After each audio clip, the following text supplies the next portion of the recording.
नमस्कार दोस्तों, एस्ट्रोपिता एकेडमी में आपका स्वागत है। आज हमारे साथ हैं पुनीत गर्ग जी, जो कि एस्ट्रोपिता एकेडमी के फाउंडर भी हैं। आज हम इनसे जानेंगे कि इनकी कोर्सेज जो हैं कौन कौन से हैं और उनमें ऐसी क्या खास बात है।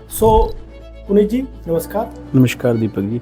हम आपसे जानना चाहेंगे कि अभी आपके जो कोर्सेज लॉन्च हो रहे हैं उनमें ऐसी क्या खास बात है। देखिए दीपक जी, हमने एक पहले ना इंट्रोडक्शन वीडियो भी बनाया था हमारे एस्ट्रोपिता का। उसमें भी हमने ये बात कही थी कि हमारे यहाँ जो कोर्सेज का जो डिज़ाइन किया गया है वो इस तरीके से डिज़ाइन किया गया है कि बेसिक एस्ट्रोलॉजी कोर्स से ही स्टूडेंट जो है वो प्रेडिक्ट करना सीख जाएगा। ठीक है, तो ये खासियत है हमारे कोर्स की। आप ये कह रहे हो कि आपके कोर्सेज की ड्यूरेशन क्या है बेसिक की? हमारे बेसिक कोर्स की ड्यूरेशन सिर्फ 3 महीने है और उन 3 महीनों में ही जो स्टूडेंट है वो प्रेडिक्शन करना सीख जाएगा। इतना हम आपको अश्योर करके देते हैं। तो आप ऐसा क्या पढ़ाने वाले हो?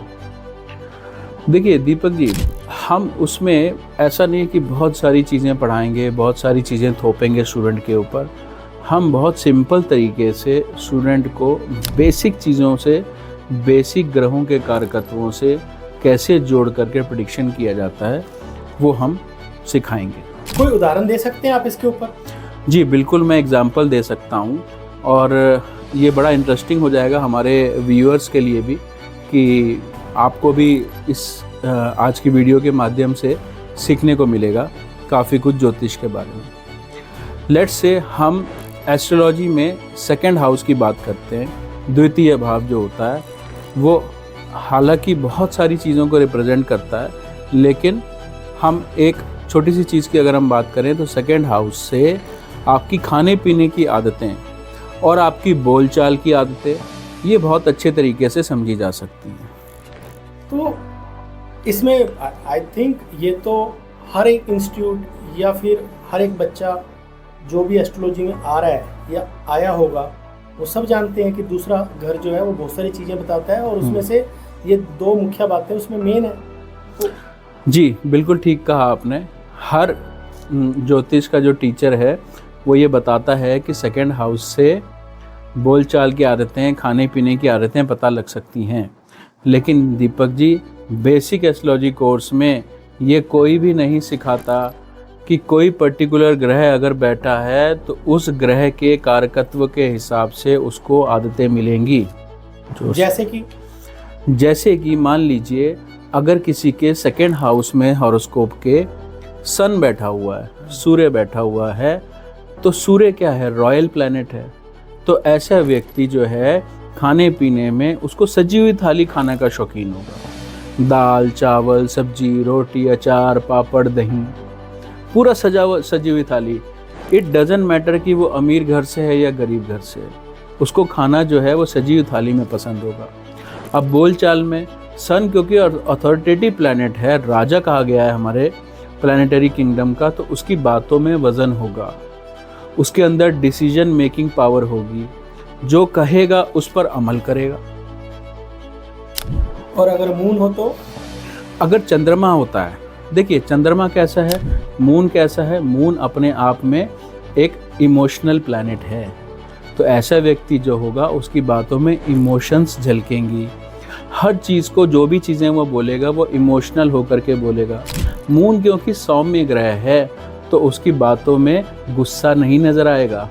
अगर उसको किसी को डांट के भी कोई चीज़ कहनी है तो वो बड़े आराम से उसको कहेगा।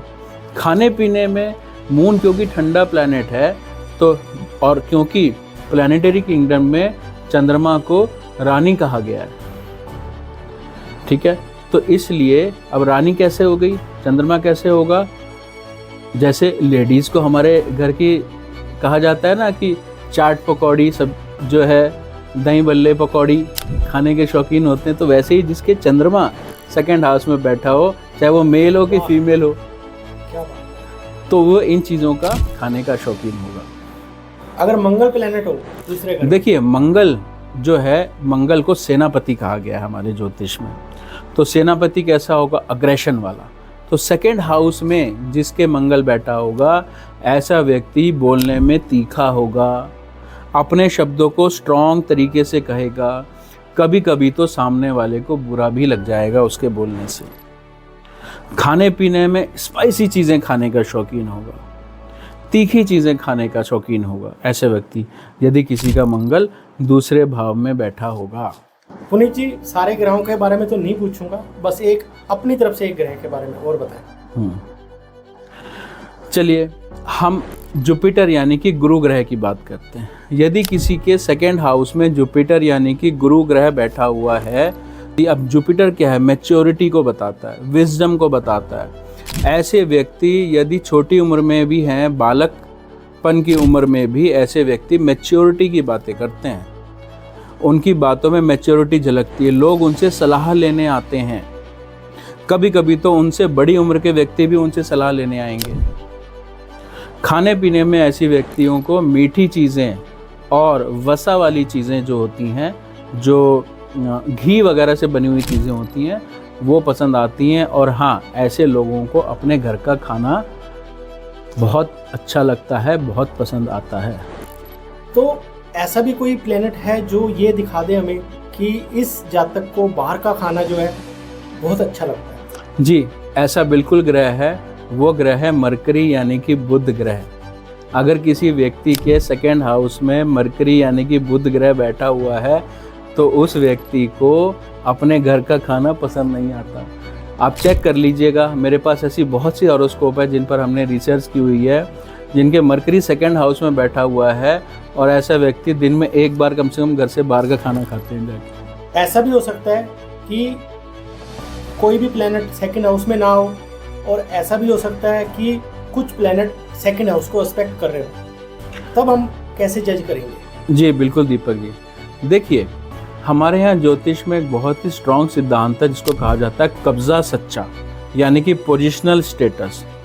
तो ये बात हम अपने सभी स्टूडेंट्स को सिखाते हैं कि जो भी प्लैनेट जिस किसी पर्टिकुलर हाउस में बैठा होगा, सबसे ज़्यादा स्ट्रॉन्गली रिजल्ट जो है वो उस हाउस के देता है। अब मान लीजिए उस हाउस में कोई भी प्लैनेट नहीं बैठा, लेट से सेकंड हाउस में कोई ग्रह नहीं बैठा हुआ है, तो उस कंडीशन में उसका जो लॉर्ड है, उसका जो स्वामी है, या उसको देखने वाले ग्रह, उनका प्रभाव उसको मिल जाएगा।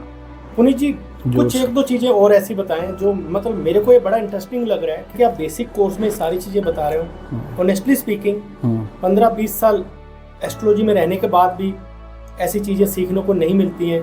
तो मैं अभी और भी मेरे माइंड में बहुत सारे क्वेश्चंस आ रहे हैं, बट मैं जानना चाहूँगा कुछ एक दो चीज़ें और इंटरेस्टिंग आप बता सकते हो? जी, हमारे यहाँ बेसिक कोर्स, एडवांस कोर्स, बहुत सारे कोर्सेज हैं जिनमें कि हम ज्योतिष को धीरे धीरे करके स्टेप बाय स्टेप सिखाते चले जाते हैं। अब मैं एक चीज़ और बताता हूँ आपको।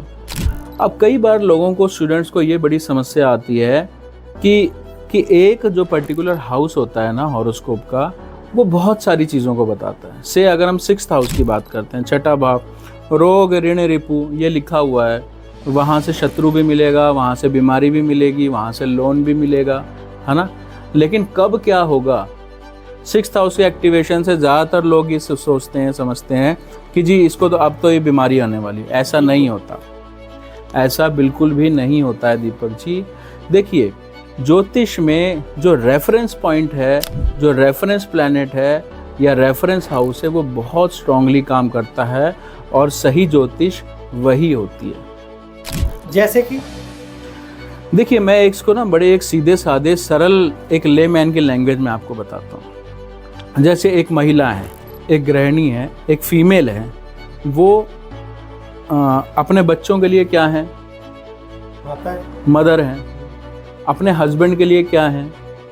वाइफ है। जब ऑफिस में जा रही हैं तो अपने बॉस के लिए क्या है?